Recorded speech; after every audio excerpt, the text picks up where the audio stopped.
uh-oh, the worst of the worst, an EMP just hit up in the ionosphere. This is really bad news. And the next 72 hours are going to show that this literally could be the most catastrophic thing that could happen to mankind.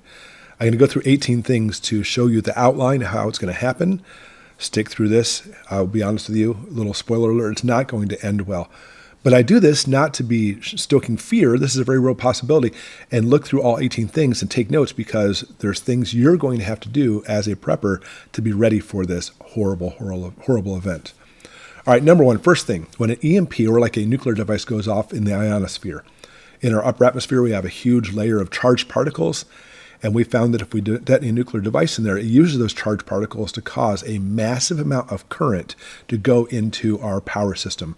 All the power lines across the country, simply put, are going to be overloaded with current. Transformers are going to explode, etc. Now, in reality, we have three power grids in the United States. We have an East Coast one up to the Rockies, a West Coast one up to the Rockies, and then Texas has its own. So if you see one EMP, one nuclear device, like over the East Coast, for example, in the ionosphere, it will cause the Eastern Coast power grid to crash. It's going to happen. Now, it may not be a permanent thing. Right above, right where the EMP was, let's say it's over New York City, that area may not be coming back anytime soon, but parts of that grid will still come back up again. Texas and the West Coast will be just fine. It's estimated we need 6 to 8 nuclear devices going up in the ionosphere to take all of America's grids go down permanently.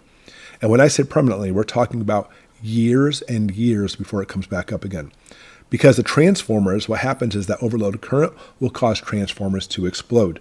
And when this happens, there's barely any replacements now. Trying to replace them across the country, it's going to be cataclysmic. That's the first thing, by the way. And that thing alone, that one thing alone, is going to cause major problems. In fact, when we see the rest of this list of 18 things, a lot of that is a cascading problem because of the grid. Not all of them, but many of them are. All right, number two, we're going to have problems with like transportation. Now, if you're driving in your car and the EMP hits, your car will stall out. But it's really funny. People, they don't know. They think that if you have an older car, like they always have like this magic year. 1985 and older cars will be fine because they didn't have any semiconductors in them. I don't know what year they make up. But any cars from 1985 on to today, well, those cars will never drive again. And that's simply not true. We can actually conduct EMP tests in laboratories. We can make EMPs all we want to. It's not just from nuclear devices. And we have found that, and through numerous studies, by the way, that even modern cars, 95% of them, they will stall out while they're driving, but 95% of them will start back up again and run again. Granted, some of the chips inside of them may fail.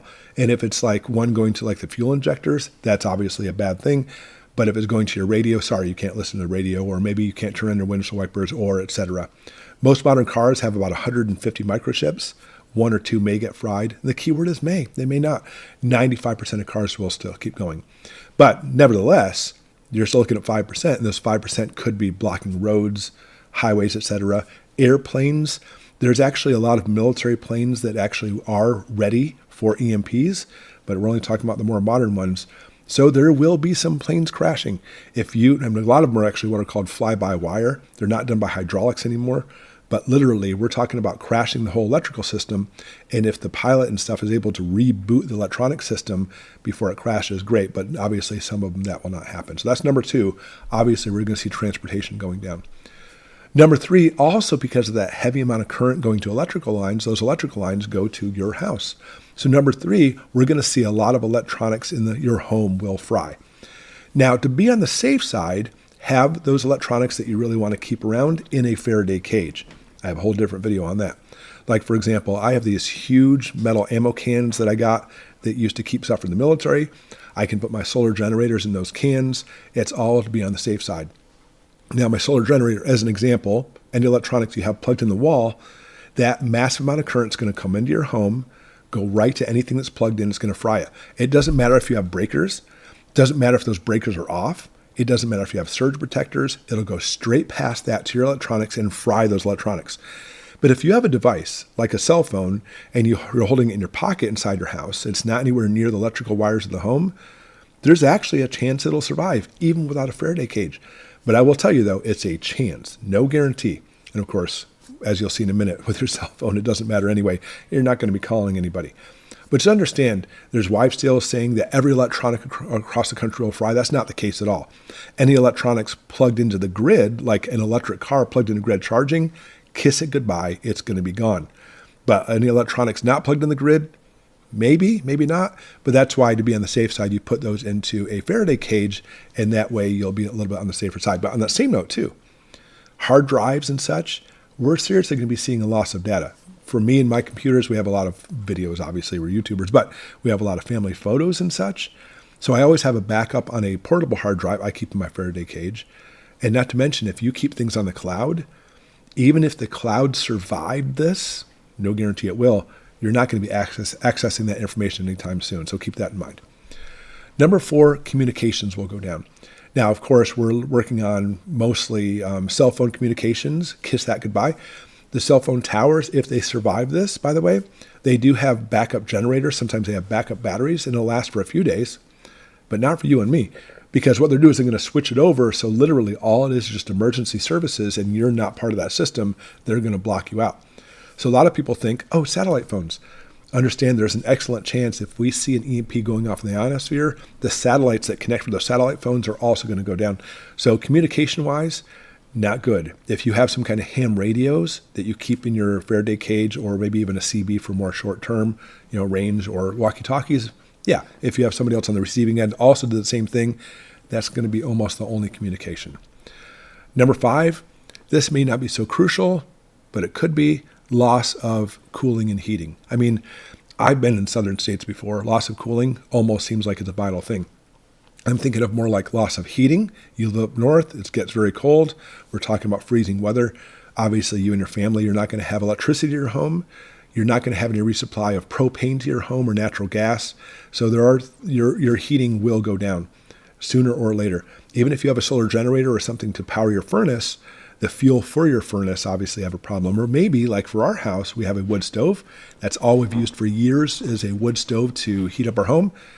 Where are you going to get the gas for your chainsaw, etc.? Or where are you going to get the gas for your wood splitter?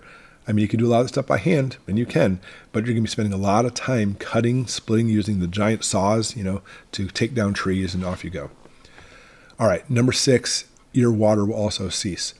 If you're in a home like this, we are on a well, no electricity for the well pump. Granted, I do have solar generators for it, but that's something I've worked out. Most people don't have that luxury. If you're in the city, the water is going to cease. So first thing that happens, you may want to start filling up your tubs, start filling up every single jug you have, and quickly, because that water is going to disappear quickly. Not to mention, try to set up ahead of time for some kind of rainwater catchment for that scenario. Number 7, fires are going to erupt everywhere. Literally, we're going to see some cities or towns, the whole city or town burning down. The reason being is this. When those electric wires take so much current from that EMP, it causes massive arcs of electricity, almost kind of like little things of lightning, going from the wires to buildings. This has been proven, by the way. This is not speculation. And we saw during the Carrington event for coronal mass ejection, it basically, think of it like an EMP, that the telegraph poles and buildings caught on fire. So we will see some houses catching on fire. At the same time, there's no grid with water pumps, and we're seeing this happen simultaneously in areas. So even if a fire truck with a water pump, or like one of the tanker trucks makes it to your house, great, but there's no guarantee it's going to make it to your house. We're going to see a lot of fires, and when we see these fires catching, buildings catching on fire, it's going to spread quickly. So we will see a lot of fires popping up too. Something you need to think about, maybe have a fire extinguisher or two, because that way you may need to put it out at your house. But if you have neighbors nearby, they very well may be hitting your house. Not to mention, I'm sure it'll cause some forest fires. Number 8, sewage plants will also have problems. They literally need electricity to continuously pump the sewage. Once those pumps go down, sewage starts backing up into buildings, especially in cities and towns, and literally will start coming up through your floors and putting raw sewage, not just your raw sewage, mind you, but everybody's in your area's raw sewage into your home. So I've shown in a different video, I'll link it below. You can actually get this pump that pumps up a balloon at the one exit for your sewage going out of your house. That's something to keep in mind. Number 9, emergency services will stop. Even if there's an ambulance with a full tank of gas going around, be able to make runs, what are the odds they're getting to your house? There's so many different places it's going to have to go. Hospitals have generators.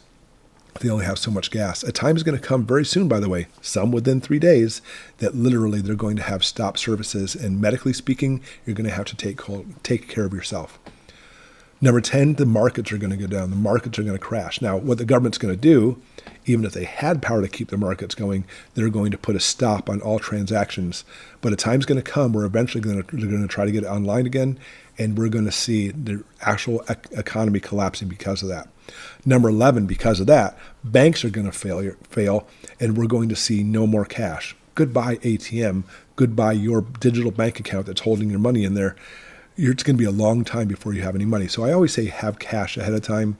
Even better yet, like I always talk about, have gold backs, have bartering items, things that people will trade. People say you can't eat gold, but you can eat food. Ironically, have extra food, maybe certain things you can trade with people if need be. Number 12, supplies will cease because grocery stores depend on trucks coming in. A grocery store holds about 3 days worth of food. That's normal every day. So if the trucks stop and there's no cataclysmic emergency, in about 3 days, the stores will be getting pretty close to being empty because they're not being resupplied. We're talking about huge emergency situations now. And we're talking about no electricity in the stores. The stores will tell you, oh, listen, you know what? You won't be able to pay for this. So they're going to stop you from trying to come in anyway. But there's not going to be any resupply. And especially if you live in a city, whatever food you have is what you have. Not to mention people are going to be trying to take that from you. But because of that, because people get hungry, because people get desperate when they get hungry, all you need is 3 days, by the way. They always say there's 9 meals between mankind and anarchy. In other words, you take away 9 meals from a person, 9 consecutive meals, that's 3 days, and people will start going nuts because it's not even just about having food, but there's no hope of getting food, and they will become extremely violent. Chaos will erupt. So when the grid goes down at the very least, that's what we're seeing, and we're going to see massive violence taking place because of this. And because of that, number 14, we're going to see a complete infrastructure breakdown as well. Chaos will envelop. It's estimated if this situation happens, 90% of the people in the United States will die between either starvation, die during the actual EMP, or even more so because of the violence afterwards as people are doing everything they can to try to get food because there's not going to be any. With that, number 15, understand that there's no grocery stores, no groceries, no medication either. Any supplies you need as far as even just materials are gone. As I mentioned before, the stores will lock the doors, but because of that, they have no transactions, there's no cash going through, there's no way for you to get anything. And that's why number 16 will happen, intruders and looting. So people will try to break in your home to take your food. People will guarantee the stores are going to be ransacked. When the earthquake happened in San Francisco, I have a friend of mine told me this, that when the earthquake happened, 2 hours the food was gone from the stores. Just 2 hours. Not even 3 days, 2 hours. And so you have to be prepared for this. So I always tell people, don't simply just hide your food, although you should do that too. You should try to make it look like your house has already been ransacked. Have certain areas where you have broken windows. Maybe of all your cars, take one out front, get the gas out of it first if you can, then burn the car. Make it look like you've already been attacked, and it's going to make it less likely someone's going to attack you again. Then because of all this chaos and all this violence and everything else, number 17, the government is going to declare martial law. Because understand, government and military, they actually are EMP hardened in most of their situations. The government buildings, especially like federal, will still be up and running while everything else is shut down. They're going to declare martial law, and they're going to make it so literally you're not going to be able to go anywhere. There's going to be curfews. You have to stay in your house. And they do have plans in place, but it's going to take probably a couple weeks where they will start delivering food to your home.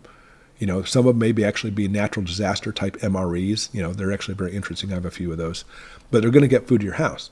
But here's the key. Think about this. If they come to your house and say, hey, how many people do you have in there? I've got 5. So you need 5 meals? No, I've got all the food I want. The executive orders have it so they can confiscate your food in these situations. So you have no food, you need your MREs, please hand them over. And then number 18, think about this. Why did the EMP happen in the first place? It wasn't an accident. And the only way to have an EMP going off in the upper atmosphere, we do worry about satellites, holding nuclear weapons coming down, but ICBMs coming across and hitting our upper atmosphere, we are heading into war. Of course we're going to head into war. And again, a lot of our military stuff is already EMP hardened. So understand that the first 72 hours are going to be catastrophic, life or death, everybody doing what they can to survive. But even if you go through all that, we are going to be heading into a major war because of that. So this is, and I understand why people have the fear, this is a very, very, very cataclysmic situation, and even more so, something that is a very real possibility too. All right, 18 things to do to prepare for, guys, because an EMP attack on the United States is one of the worst situations.